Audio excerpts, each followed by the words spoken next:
There are about 49. Some don't even have financial implication. Some just are aligning the laws. Eco-levy, we will target those areas that would not affect the common mwananchi. That those sensitive areas, like what was widely talked about, sanitary pads, etc., those ones we can't make a mistake because Kenyans have spoken. Okay, that's the new Cabinet Secretary for National Treasury. What is it? Why are you laughing? Sam, you must also find it amusing. But one of the biggest opponents of the Finance Bill 2024, and one of the things that we found very contentious was the Econ levy. Yeah. For the CS now, a week into office to be telling us that is the right way to go. I mean, that's why when I was questioning, I was talking about things to do with double speak. People must be able to stand their ground firmly. And if you believe in something, let us know that you really believe in it. This Eco levy is a mistake. And I'll tell you why I say it's a mistake. Because you cannot, a lot of times it is about because they're levying taxes on, I think, phones and computers. Actually, basically you're talking about all office equipment. So that means that everyone who's running a business in Kenya and has some little technology, they have to pay extra for that. That makes all the cost of their goods and services more. And we're talking about containers, like plastic containers that are used for carrying things like cooking oil. That again means that the cost of basic commodities, and that's basically what a way by which you can raise the cost of living. Something he was told by his predecessor. He was told very well that you have to be very careful. Kenya has a problem of cost of living and poverty. So and he was told you do not when you increase taxation, it doesn't necessarily mean that you collect more. So some of these things, for me, I think that's their mistake. But some, let me tell you, Kenya imports a lot of products, and these products come and are packaged in those plastic containers, like cooking oil. And I'll tell you that there are things that, and then of course we've talked about the equipment in the offices and all that. But there are people who argue that when you levy these some of these things, you make it more difficult for people to import, and maybe sometimes you support the local industry, which sounds very good. But basic economics teaches you a law on they call it the law of comparative advantage. That means basically that you as a country should concentrate your efforts on the goods and services that you have an advantage in producing. Kenya, for example, does not have an advantage in producing cars. Why would we be competing with Japan? If you are to build a V8 in Kenya, it would cost maybe 100 million. But Japan can do it for a fraction of the cost, and then we can import. But there are things that we as Kenya can produce that maybe Japan cannot. So the law of comparative advantage advises any economist who's worth their name in salt knows, advises any country to concentrate their efforts on the things that they can produce and import the others that they cannot, so that we balance out. So when you say that, we are going to levy taxes because we don't want people to be importing these things, we want to manufacture them locally. What if the standards locally are not good enough? Are you going to punish the Kenyans as we're building the capacity? So I think some of these things, let us just go to basic economics and sort out these issues. But for my friend, the honorable member, he must listen keenly to what he was told by his predecessor. Okay. He was told in increased taxes, you don't collect more. He was also... Let's listen to that clip. Because you have Professor Njuguna Ndungu, the outgoing cabinet secretary, speaking about that. From this notion that high tax rates will raise high tax revenue. The reality is the opposite. I don't want to mention who drives us there, but there are so many colleagues here to tell you exactly what we need to do. So because high taxes cannot bring you high tax revenue, what do we need to do? We need to study how we can optimize each tax instrument. So, Jerry, there appears to be... I'll come back to you. Or what is it? I was just finishing off that thought, and then you brought it. Okay. Because I was saying that, he just said that he doesn't want to mention who who drives us there. And you know, one of the things that he said was that they require to build capacity in the Treasury, and he doesn't have enough economists and all that. But I'll tell you that we are also aware that you know, the State House has a number of economists, a council of economists that advise the president. And I've been wondering, so this group that is advising the president on economic matters, and Treasury has a CS who is a principal advisor of the president on matters economics. When those two conflict, then who does the president listen to? There is confusion in that ministry. My colleague needs to be aware, so he needs to figure out how he will make sure that those people that are in State House report to him, so that they can come up with one policy so that we can move the country forward. Mheshimiwa Njeri, there appears to be quite some clarity once you're out of that office. While you're there, there's certain challenges that you can point at. So how will the National Treasury or the Kenya Kwanza administration convince, or should I say Kenya Kwanza plus a few members of ODM, convince the House of eco levy and the 47 clauses that Mbadi is talking about, that they are good for the country? Sam, is it a few members of ODM or the entire ODM fraternity? And anyway, I don't know, you tell me. Come from Kenya Kwanza. You know, I must admit that at least Mbui is consistent. He was vehemently fighting the finance bill on the floor of Parliament, and it seems he still holds that view. My perspective is that we miss the point when we keep pushing down the Kenyan taxpayer.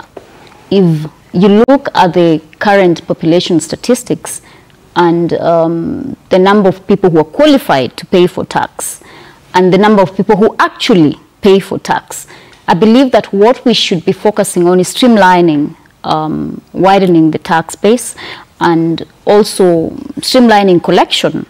And quote unquote, it is of course very, it is as white as snow that the economy is not doing well, that there's no money in circulation. And I know that when we got into government, we promised to lower the cost of living, but then the issue has always been affordability. Can the people afford the current prices of basic food items? And even if at some point we are pushed by, of course, the debt that we must service, and looking at issues of our tax versus GDP collection rate, we will go in the wrong direction if we keep pushing the Kenyan taxpayer, who is currently already overburdened. When we got into government, we introduced the housing levy. We have SCHAF. We reviewed the rates of health insurance scheme. Yes, and the pension scheme. So from where I sit, I think that the current taxpayer, the people who are paying tax to sustain this government, they are a bit stretched out thin. And what we should be looking at is not pushing down to stretch them a little bit further, because they really can't expand. That is why we had the issues with the finance bill. I mean, the seams just could not hold any longer. We have high rocketing unemployment levels. We must see how to deal with these issues, because every successive government from the Kenya Kwanza administration must address the integral concerns of the common mwananchi without pushing them down any further. So what is that finding ways of dealing with this? What exactly are you referring to? First, I must say, you know, we have devolution. We have devolution thanks to the 2010 Constitution. As I speak, we fail to have a needs-based analysis of matching what is needed or required in the job market and what we are offering in our education system. If you look at Kirinyaga County, for example, we are able to collect data. We have this number of students who've exited from our high schools. We have these who are transitioning to maybe TVETs and institutions of higher learning. This is what we can do as a county to ensure that we invest in manufacturing.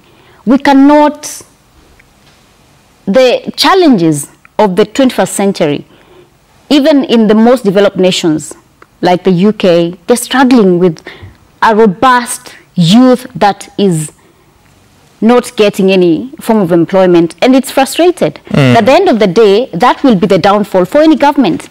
Right. Because those are concerns that we have to think of how we can, at the local level, start collating data, do a need-based match, and then ensure that even when we are taking these students to institutions of higher learning, I mean, you have maybe 50,000 people who've studied, let's say, a degree in education, but what the market requires is 20,000. So what do you do with the 30,000? So we have a waste of resources and a waste of brilliant minds that could perhaps even be the future of this. So let's get back now to my initial question, which was, how will Kenya Kwanza, or should I say the administration, convince Parliament and the people of Kenya, because that bill will have to be taken to the public participation. That equal levy, which was bad in the Finance Bill 2024, is now good in the Tax Amendment Bill 2024.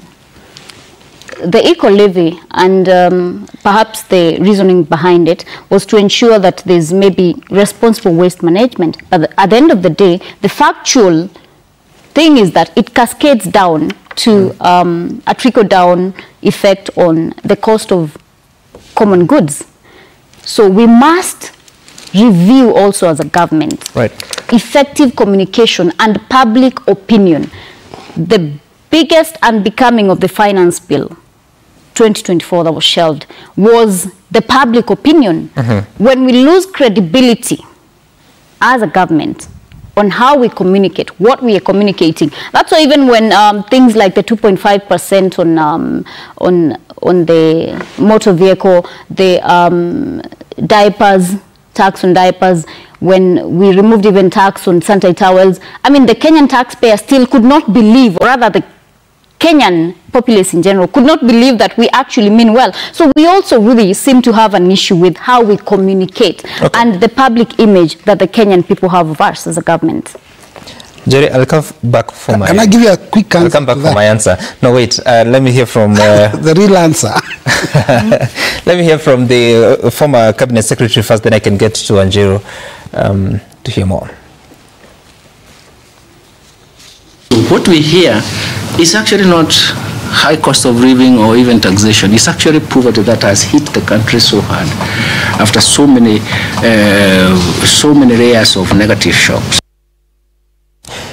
So again, Wanjiru, I'll ask you this. I asked Jerry the same about the clarity that comes once you're out of the office or you're still on this other side before getting into the office.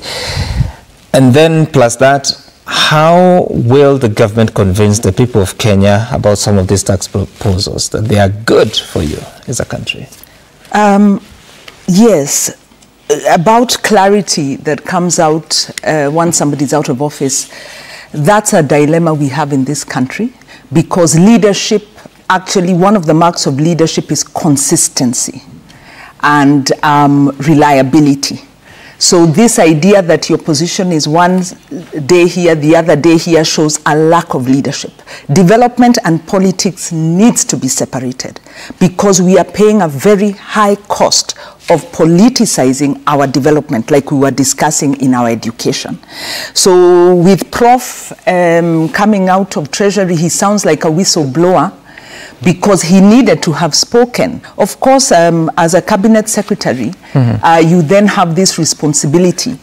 In terms of, as the cabinet, you have this collective responsibility, but you also have a constitutional responsibility.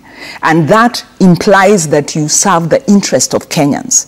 And so when your office is interfered with, you have a duty, and I think this is where what the Gen Z have done has shown us, you must speak out. It's called the middle class, and Wandi and Joya did a very good article. There's a lot of writing on middle class and professionals, and she called it a class that dare not speak its name, because these are people with a lot of power a CS is a very powerful office. How do you allow that power to be subjugated so that you keep quiet on very important issues that touch the lives of people? You must speak out. And there are avenues for CSs to do this. And of course, the ultimate is a resignation. But you don't wait to be kicked out to speak, or it's better late than never. But he bears the responsibility for the 200 plus lives that were lost during the protests due to excessive police brutality against the protests. And those numbers are even contested because government is not reporting. 200 people died this year? By the numbers that are coming out from the Kenya National Commission on Human Rights, there are a number of bodies that have been identified in the mortuaries that have not yet been fully processed, and they are suspecting they are linked to the protests, because we had operations that were taking place under the cover of night in Githurai and others, that a lot of people were killed and unclaimed.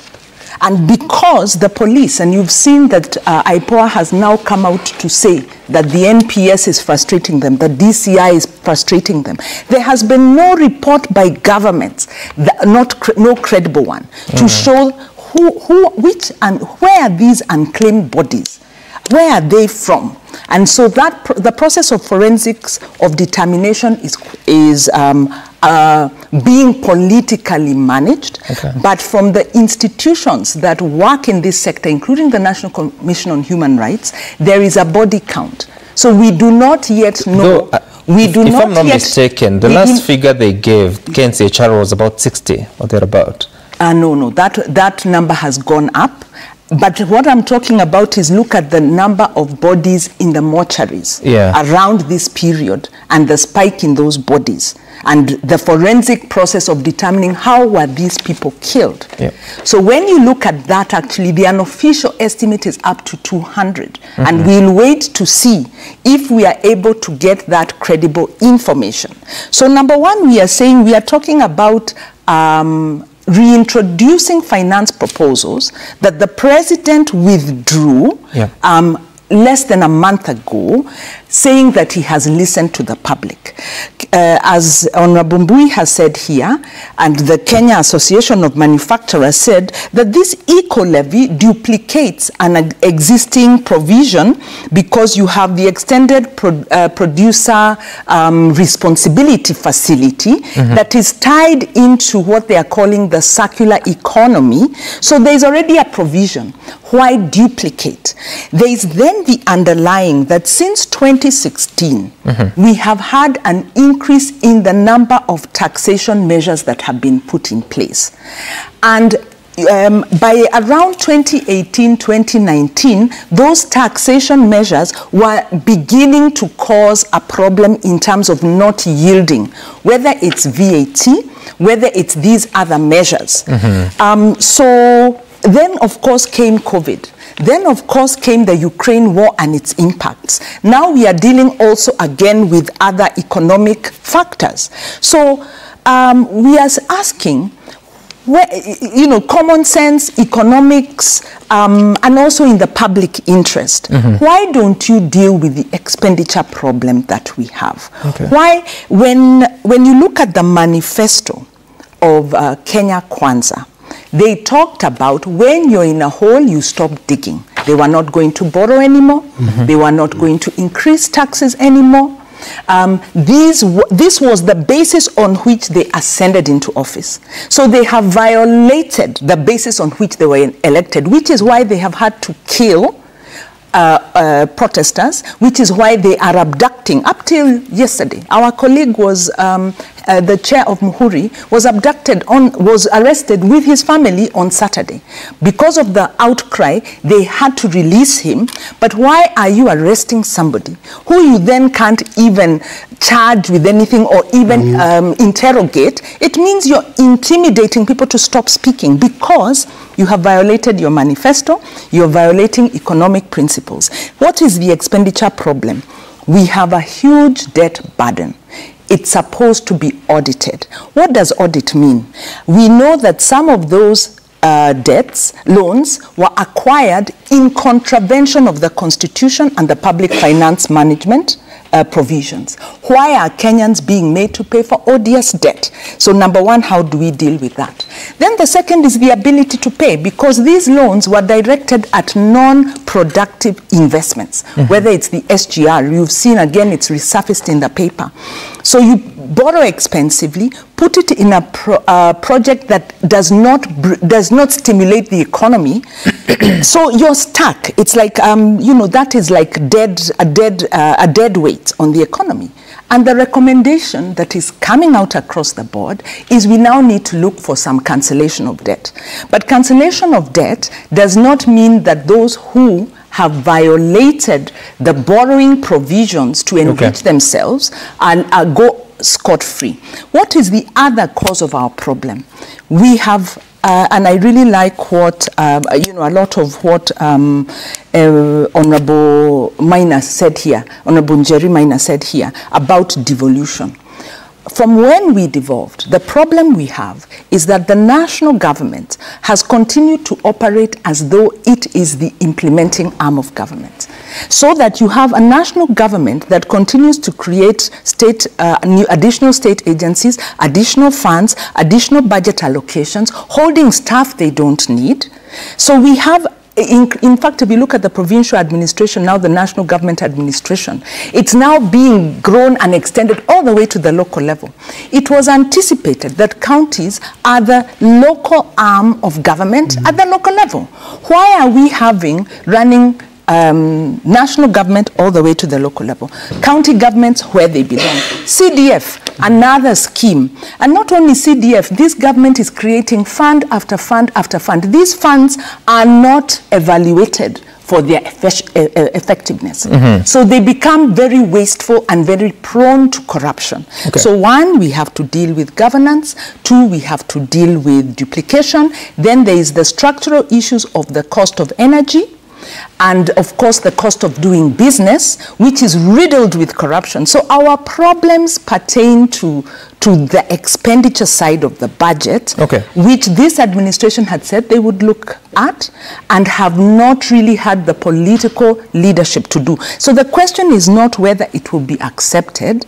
The question is, how do we get to a point of national dialogue to save this country from the trajectory it's on, which is a disaster? And that proposal was actually made by the Gen Z when they say, one, Ruto is a big liability in this case. He doesn't listen. The administration isn't listening. And then a recognition that all Kenyans now have to come together and say, it is not about nice words and putting in a little policy tinkering here and there. It's to go to the fundamentals and say, we must all change. We must stop electing leaders who have questionable background. The vetting processes of parliament must serve us and not recycle these leaders. So you're widening the scope, but we'll get to that point. Because the fundamental issues are wide and they are being dealt with we'll get to that minimally. Point in a short while, because also the government has spoken about, or the president has spoken about going the zero-based budgeting way under the broad-based government. But first, let's hear what Cabinet Secretary John Mbadi has to say about tax expenditure. We spent 525 billion on tax expenditure. Simply put, tax refunds. Now this is as a result of high tax expenditure on VAT, which constitutes about 60 to 65% of our tax expenditure. So you find that there are goods which are very essential, commodities, basic, that we need, that Kenyans use every day. So we must protect the consumers. So we decided to put a lot of these goods under zero-rated commodities. Right, so Mheshimiwa Lote, talk to us about the capacity of the National Treasury, as you know it, because the former Cabinet Secretary spoke about the challenges that Robert Mbui was highlighting here, about the capacity that is required. They need more experts in the institution to help go about the work, versus the duplication you also mentioned that is at the State House. but also what you will do as a parliamentarian, because all these matters will come back to you. I don't know if you were at State House the day of, was it 25th or 26th? 26th, I think, of June, when the finance bill was decided to be withdrawn. Well, thank you. I thought 26th of June was the day that the GNCs came to Parliament. 25th. The bridge. Yeah, 25th. Then there's a then, okay, on 25th of June. I think I could have missed it.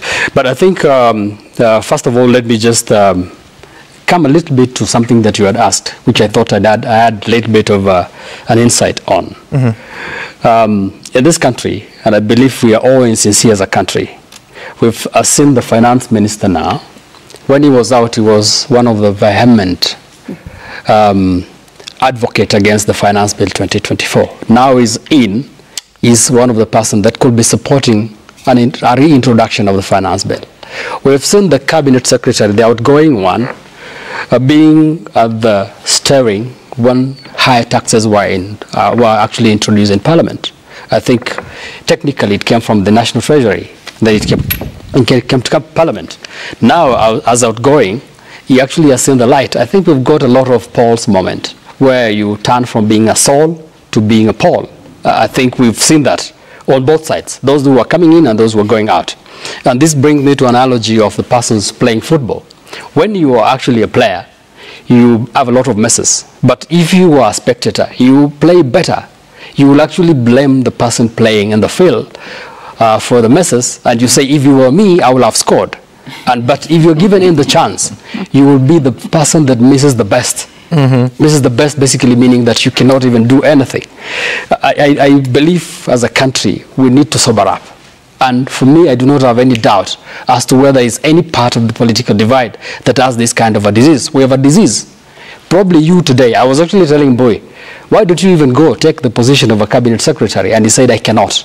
And I think what Jerry Minor said is that he's been consistent. I actually, out of this studio, I see he's still consistent. I told him, if it were me, I would have taken the position. And probably from inside, play better. That's what I'd asked, I advised him. And I'll still advise him because I know... Do you think you will play better in this circumstances? Him. You. Play better? Yeah. Well, I've said that we've all got a disease. I'll say that as a nation. Because the two classical examples that are ahead of us before us is the outgoing CS is now realizing that high taxes were bad. The incoming TSCS who believed that time that high taxes were bad now nearly believe that high taxes are good. So it's a disease that probably is actually affecting us as a country. So that is one of the diseases that we probably need to clear.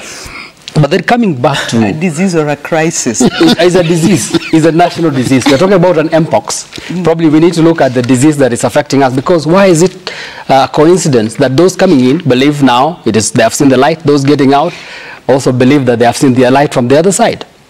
Probably this is what we need to see. I will want to say that as a country we need to be also speaking to ourselves genuinely.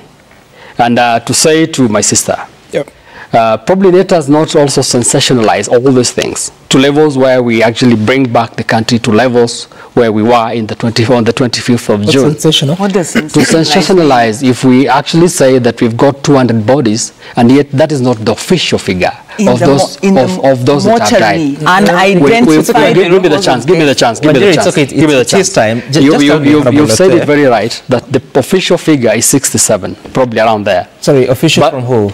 You mentioned about a figure. You said there was a figure. What I say is not official. I'm asking, what is the official figure according to? There were an official figure that were released by the police. It's not 200. How many? I cannot say, but it's not 200. When we say that there is a spike of bodies in the mortuary around this period, we probably want to say we are linking it. Please let us wait until we get the official figures. That's what I said. Because I do agree. That's the challenge, because do you have a figure from the police? There was a figure that was mentioned. Which is? Initially there was 20-something, and then it went to 40-something. I actually got to 60-something.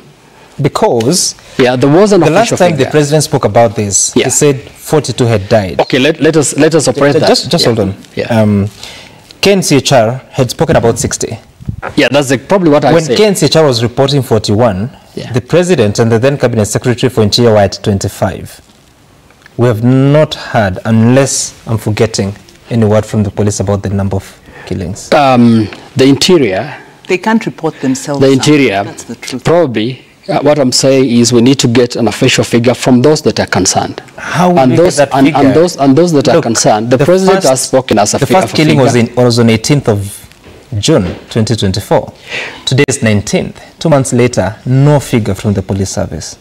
Sam, the truth is, when the poor are killed by the police, it is not an emergency. Our political class treat it as a necessity to hold on to power. That's the truth. Because if you look at the constitutional responsibility of the police and security services, first is to defend and protect the people of Kenya and to abide by human rights. So the extrajudicial use of force, the infiltration of the protest by political goons who paid young people to disrupt has not been investigated. How, as a parliamentarian, can you accept that you don't have a full account of what happened and a verifiable account? Your own committee has established, because IPOA has said, they are being frustrated by NPS by not getting information. They are being frustrated by DCI for the same reason. There is a report, Maraga report, that emphasizes the deepness of the problem in NPS. So we are, actually the protests were quelled because of the killings and the abductions by abuse of let me respond. Exactly, I was the one speaking. And this is what I used. This is what I was saying. Interjection is important. It is important. It's important. I'm responding to it. Just carry on. I actually was saying it is important that we talk about official figures when they do come. And we are out grappling to the fact that we do not have official figures. But we've got the president speaking. We've got the interior speaking. Those could be the people that are actually official in terms of their speaking. But to say that because there are bodies that are in the mortuary and that we suspect, I am not. First of all, let me be clear here. I am not a person that says that Kenyans were not killed. Kenyans were killed, and how many? Kenyans were killed. I cannot say how many, because even you do not have a figure. And under what circumstance? You do not know the figure. Give me the time. You do not know the figure. The thing is, what I'm saying is that let us sober up as a country. Let us try to always talk about official figures. Is, if you look at the images we saw in the news bulletin of two young men, one of them is paralyzed, and I think you referenced it, or I think it's Mheshimiwa Mbui.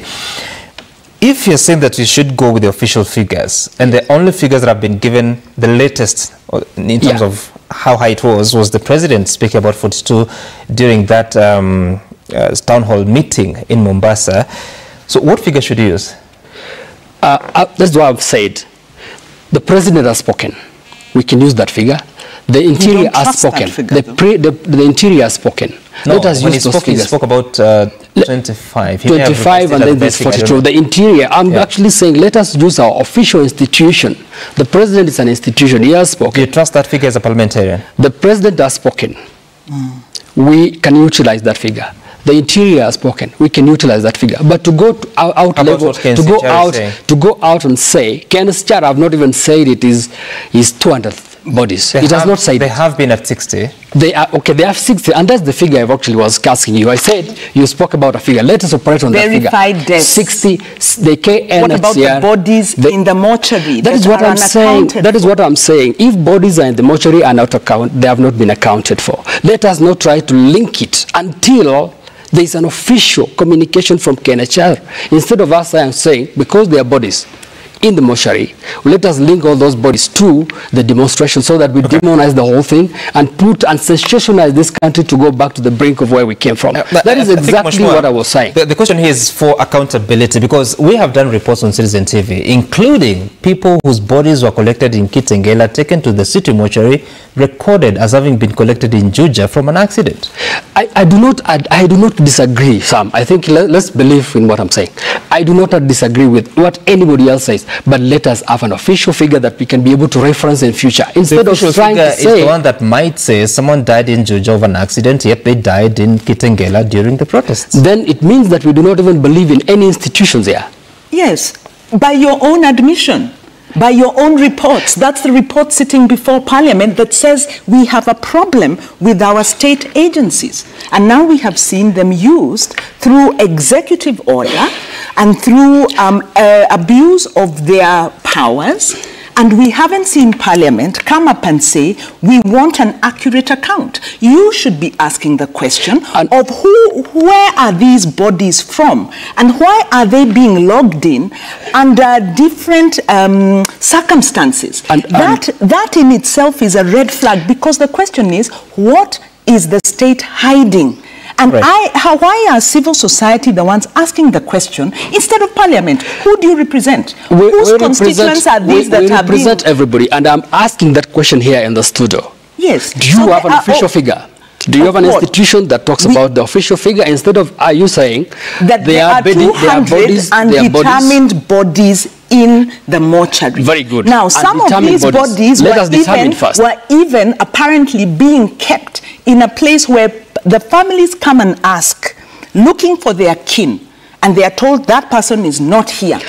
And it is only through the work of the human rights defenders. By the way, Sam, these human rights defenders have been issued with letters from Kenya Revenue Authority, have been issued with letters investigating them, demanding that they go and report to DCI so that they can be interrogated for subversive activities because of the work they are doing. And what is the work they did? One, they were looking at the exercise, how police were managing the protests. Number two, they were going also to court to ensure people receive bail, and the courts were even letting them out because there are no charges proffered.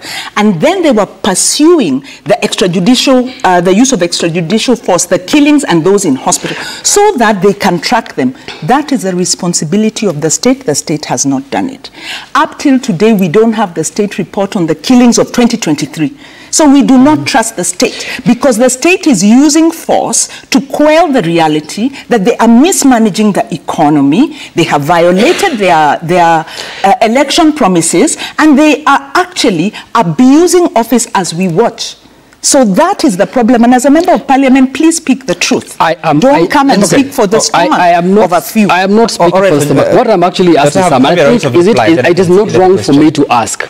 I do not condone the fact that people were killed. Right. I actually am sorry that this thing happened, this country. Yes. But what I'm actually saying as a legislator, and I'm actually also asking her, and all the human rights defenders, if they are being taken by the police to record statements or giving taxes, it is wrong, because they are supposed to they are actually a watchdog for this country. I agree with that. And I think agreeing with that does not mean that now we take figures from anywhere to sensationalize. What I'm actually saying... Anyway, what I'm actually saying, Sam, is it is important that we operate on official figures. That is the official figures that we are asking. If the human rights defenders believe that is the official figures, they have channels of responding, they have channels of actually reporting and saying these are the official figures that we've got, if we do not believe in the institutions of this country. But I will ask every Kenyan, I will ask everybody in this country. How should the state respond to figures coming from KNCHR? And the state needs to investigate. And I think one of the things that I will always disagree with the police, they will say that there is no stone that is going to be left unturned. But all these stones are always not turned. So that is what I'm saying. So because you're saying that the state should investigate what KNCHR investigated and found, who in that state should investigate? The police. The police to investigate what? The police, their own conduct. The police to investigate. But it's the role of the police. It is the role of IPOA. The role of the police. Are you listening to this? It's the role of IPOA. IPOA is saying they cannot investigate because, number one, Parliament hasn't given them adequate resources. Number two, NPS will not cooperate. DCI will not cooperate. What do we do when state agencies fail to work and the state powers are being used to kill, to abduct, extrajudicially? What do we do? That is the conundrum. That's the only thing you should be talking about as a member of Parliament. That should be your number one, number two, number three. where are those bodies from and why? Not blaming, not blaming the watchdogs who are being coerced by the very state. We are asking those questions. We are not rejecting to ask those questions. But I'm saying let us not operate on figures that have not been confirmed. That is true. If I wake up today and say there are 1,000 bodies, there are 1,000 bodies in the morgue, and this is 1,000 bodies are linked to, and it is not true, I can be questioned by the police. So it is important, what I'm saying, let us speak on things that we have official figures. That is all that I'm saying. That's okay, Mheshimiwa Lute, I think you've made your point. Mheshimiwa Njeri, so what do we do from here? Because, look, we are here talking about tax proposals that may come, but the effect, I mean, the origin of this is the protests that turned fatal to several Kenyans in this country. And there's still unresolved questions. How do you resolve them? First of all, Sam, let me say that the reason the president shelved assenting to the bill is because he had the voices of the Kenyan people. And what I believe we are missing is communicating effectively to the Kenyan populace where we're at, why we need to do what we need to do. We have a conversation on what can work and the consequences of maybe perhaps even failing to service our debt. So there seems to be a communication breakdown. And some of you recall, I started with saying that public opinion is very crucial for any government. We must ensure that the Kenyan people feel that they can trust us with leading them and implementing and even coming up with policies that benefit them. Because even in the event that you were to do something that's very progressive, and to the Kenyan populace, or general perspective, believes that it is anti-people, then it would beat the purpose. So we cannot afford to be self-defeatist again like we were with the finance bill. We must communicate effectively. And that is why I'm saying the conversation... What exactly are you talking about communication breakdown? What is that? What I mean is, for example, let us tell the Kenyan people, this is our debt, this is how much we must service, these are the possible scenarios of how we can raise money. Where do we meet? Because we have a social contract at the end of the day. Explained. No, it hasn't been explained effectively, Sam. Sitting here and having a conversation about it is not the same thing as walking people through it.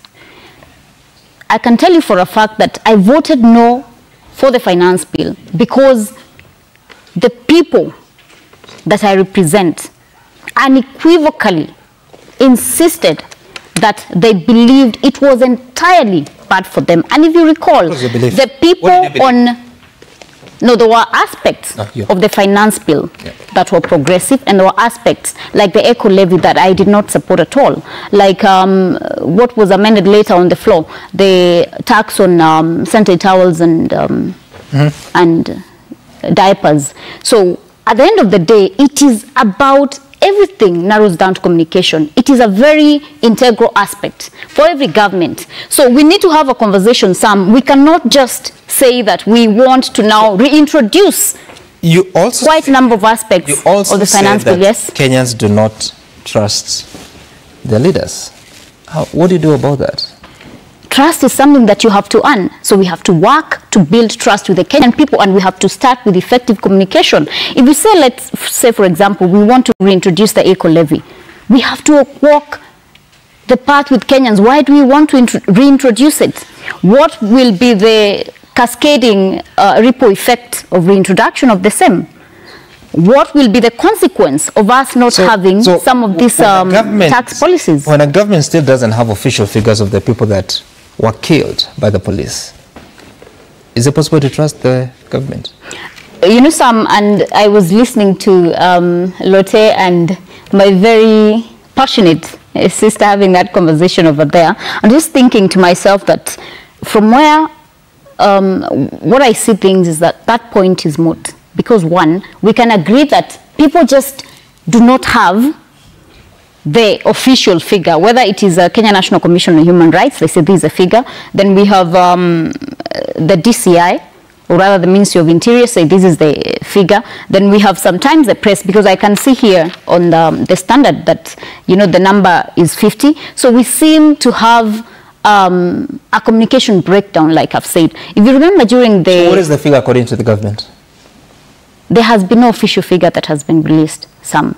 But what I can say is that it breaks my heart that even a single Kenyan had to die, because we failed to, as members of parliament, we failed to exercise our oversight duty. In acknowledging the deaths. What is that? What is the role of the state in acknowledging the deaths? Credibility, Sam. You know, it goes without saying, credibility. So we must also start from somewhere and say that... acknowledged the people that died? The numbers that the government has acknowledged, and the numbers from the press and the numbers from Kenya National Commission on Human Rights and IPOA seem to be, there is a disparity in the number. And it is, just after dismissing the cabinet, he said that all persons affected would be compensated. Maybe not in exact terms, but that was the effect. Have you heard of any process towards that direction? I haven't heard the same, but I believe that the Committee on Administration and Internal Security is dispensing with the matter. But what I can say is, it is quite unfortunate that any Kenyan had to die on that day, fighting for good governance, fighting for accountability, and that is a social contract that we owe to Kenyans as representatives of the people.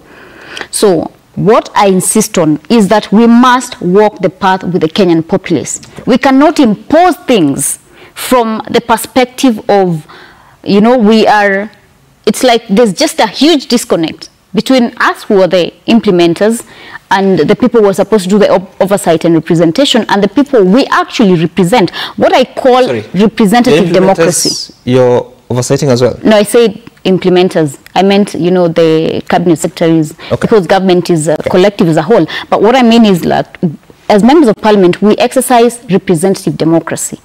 At core, one of the constitutional sovereignty belongs to the people of Kenya. So we must always consult with them and engage in extensive public participation that can now culminate to us having a consonance on what can be done, what should be done, and what must be done.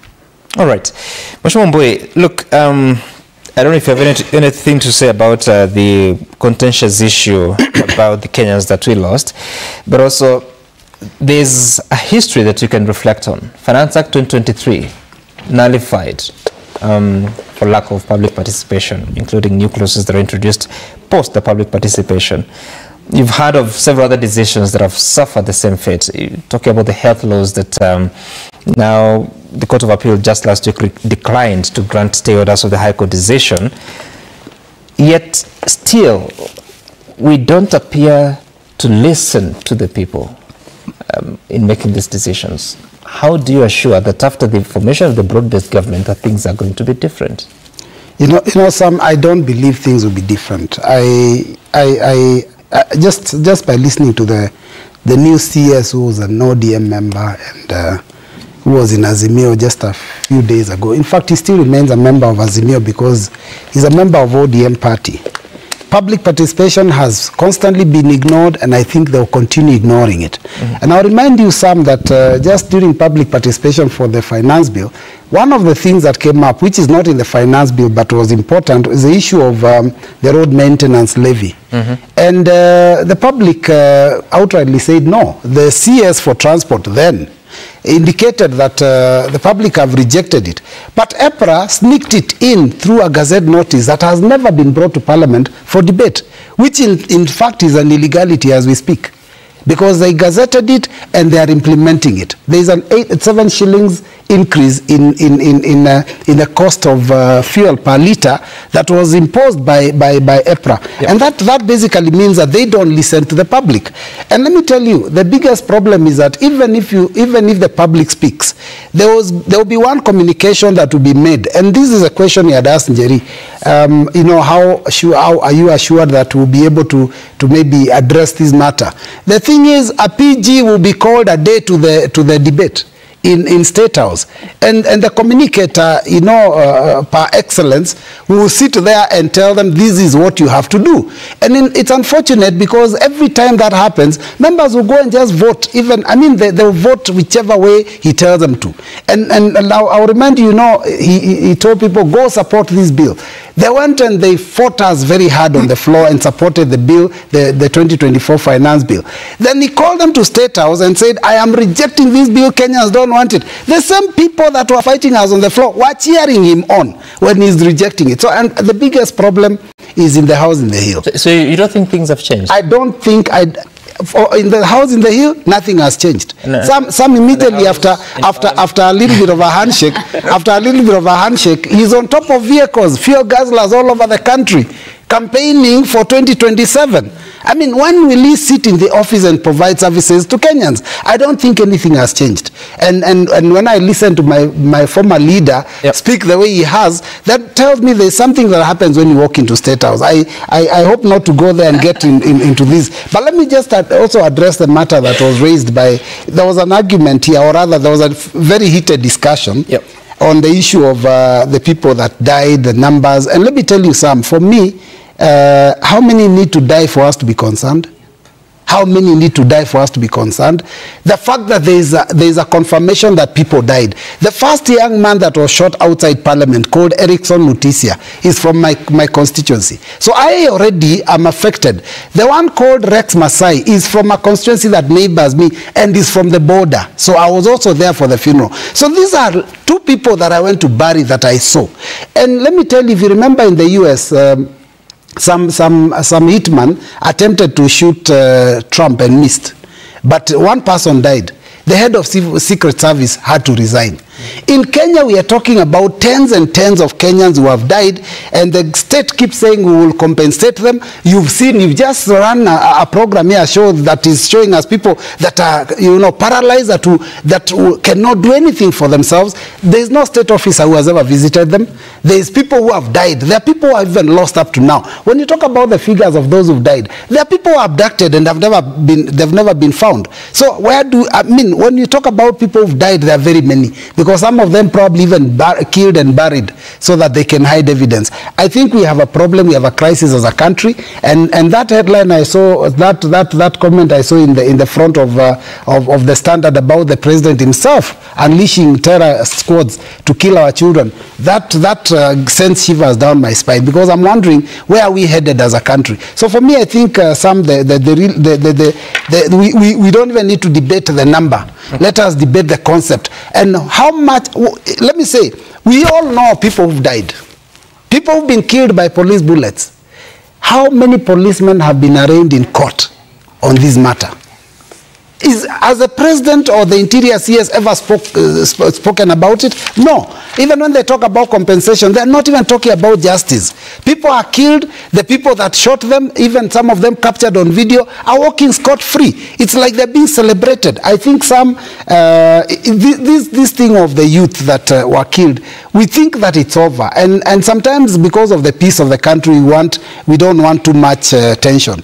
But is it really over? Are these children going to sit and watch as the country goes to the dogs when there is no justice for their comrades that were killed? I think we need to sort these things out. And Parliament has a role and needs to step up.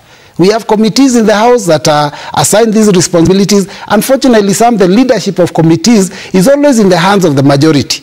And the majority, that's why you saw the president, when he came into office, he quickly bought members of Azimio. He's still buying members of Azimio as we are talking now. I'm waiting for the debate on finance bill to know who is really with us in Azimio and who have gone. Because every day he's on a fishing expedition to take as many people from the opposition or from the minority as possible, so that Kenya has no voice in Parliament. And that might be actually what will happen.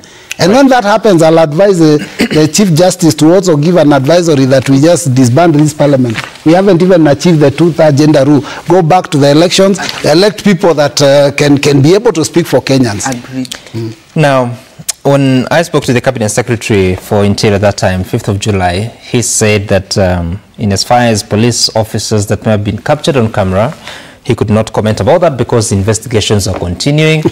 and that he had no role in the investigations. And I think he said as much when he came for vetting. But he had a role of saying that we will not allow you in the streets, we will be there to make sure you do not step in the streets, but he has no role when people die. But you cleared him to be cabinet secretary, Mheshimiwa. I had issues, I had very serious issues with it, but you know, these are democracy. You know, the majority always have their way.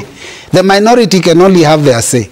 And that's all I can do. I can only speak. Did you write a report? I gave my opinion. It is actually, in fact, it is actually in the report. I did indicate that I had reservations about him being reappointed to the same docket. And my concern was the same docket. Okay.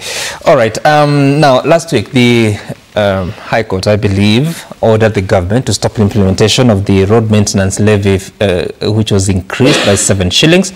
So the orders was to the increment of 7 shillings, because now it's at 25 shillings, up from 18 shillings. It's still being implemented. The Finance Act 2023 was decided upon by the Court of Appeal, saying it is unconstitutional. It affected several taxes, including VAT on fuel, which was raised to 16% from 8%. It is still effective. I don't know, Mheshimiwa Maina, if when do judgments become effective? Or rulings? Allow me first to just that, because we're out of time. When do judgments or rulings become effective?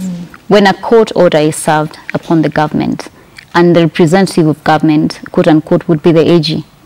So service has to be in person or what? It has to be effected, yes.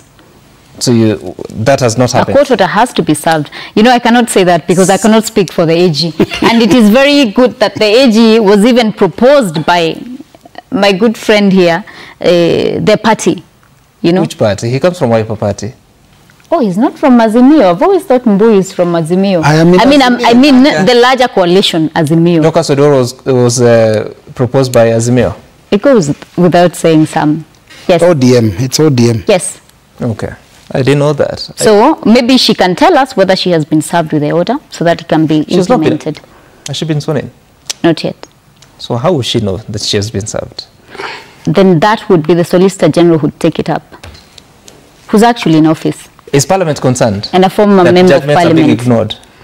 It has always been a concern, but there's much you can do some. No, on this particular one. Is Parliament concerned? Because the Finance Act 2023, the decision was 2 weeks ago. I cannot speak for Parliament. I can speak for myself. I am concerned when court orders are not adhered to. And then what do you do with that concern? I raise my voice in regard to that. I speak to the people that be. I do have conversations. I am a good friend of the president. And what I can say for a fact is that there's nothing wrong with visiting the House on the Hill. There's actually absolutely nothing wrong with the House on the Hill. The issue is that members of Parliament must take full accountability for the acts or omissions that they perpetuate on the floor of Parliament. I did attend a Kenya Kwanza PG, and I voted no for the finance bill. Okay. Okay, we're out of time. The feedback this morning at Citizen TV Kenya and Sabgin Tuku, the hashtag to use is Citizen Daybreak. This is what Kenyans are saying. Nyakundi Cyrus, the number of people who died during the Gen Z protest was high. That is the truth. The government will and cannot say the truth. What does that mean? Imagine someone shot from Kitengela and booked in mortuary as a person from an accident. Up to now, makes me sick. Engineer Lazaro, Parliament doesn't exercise powers given by the Constitution. Kenyans demand a transparency over state management of Gen Z strike. Jay Wanga, you're saying that NPAs, Parliament and many other state agencies have become the biggest enablers of bad governance in this country. No one is listening to the plight of suffering Kenyans. Only bravado, pride and chest thumping has become the order of the day. And Sankale Brown, on government expenditure, Kenyans are overrepresented and being overtaxed. The few who are working feel the taxing slap every now and again. New tax. Bobotiano, it seems Finance Bill of 2024 is still alive and kicking. The way Hatia's Treasury, Honorable Mbadi, talking about introducing of eco levy. It's eco levy, not eco chamber. Eco levy. All right. Thank you so much. Mheshimiwa Lote from Kacheliba, Wanjiru Gikonyo, transformative governance expert, Mheshimiwa Mbui, Deputy Minority Leader, National Assembly, Jerry Maina, Member of Parliament for Kirinyaga County, for making time for us. My name is Sam Gituku. Up next is Sporty Monday. Tejan Swila will be here to talk about so many other matters, including season. Bye for now.